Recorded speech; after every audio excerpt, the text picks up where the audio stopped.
भगवान का अपने सच्चे भक्तों से बड़ा घनिष्ठ संबंध होता है। गीता में प्रभु कहते हैं, भक्तगण सदैव मेरे हृदय में वास करते हैं और मैं भक्तों के हृदय में। भारत की पुण्य भूमि पर तो ऐसे अनेकों संत भक्त हुए हैं जिन्होंने अपनी निश्चल भक्ति के बल पर भगवान से सहज आत्मीय संबंध कायम किया। आदि गुरु शंकराचार्य, विद्यापति, मीरा, रामकृष्ण परमहंस, वामचरण चट्टोपाध्याय उर्फ बामा खेपा और न जाने कितने ही ऐसे संत हुए।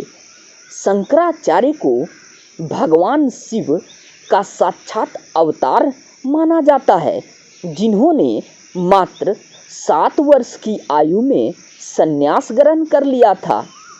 12 वर्ष की उम्र में उन्होंने सभी शास्त्रों का अध्ययन कर लिया था और 16 वर्ष की अवस्था में 100 से भी अधिक ग्रंथों की रचना कर दी।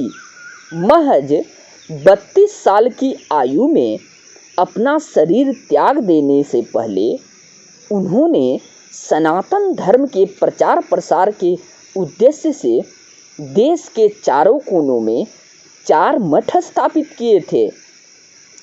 विद्यापति की भक्ति से प्रभावित होकर स्वयं भगवान उनके घर एक चाकर के रूप में रहे थे।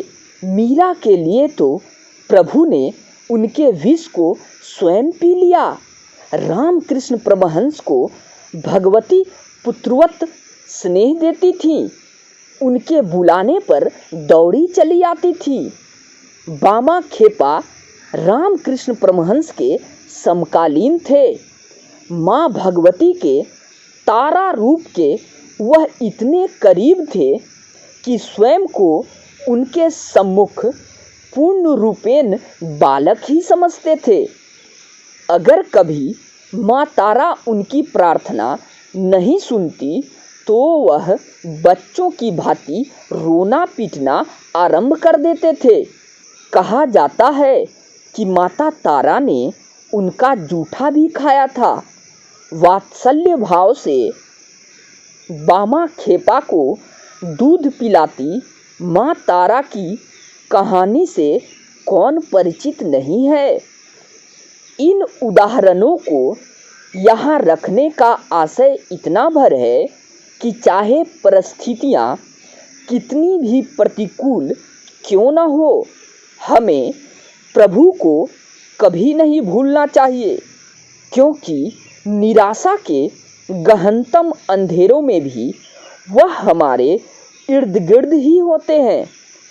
हमें बस पुत्र भाव से अपने हाथ बढ़ाने हैं और वह उसे थाम लेंगे। मित्रों, मुझे पूर्ण विश्वास है कि यह वक्तमय प्रस्तुति आपको जरूर अच्छी लगी होगी। धन्यवाद।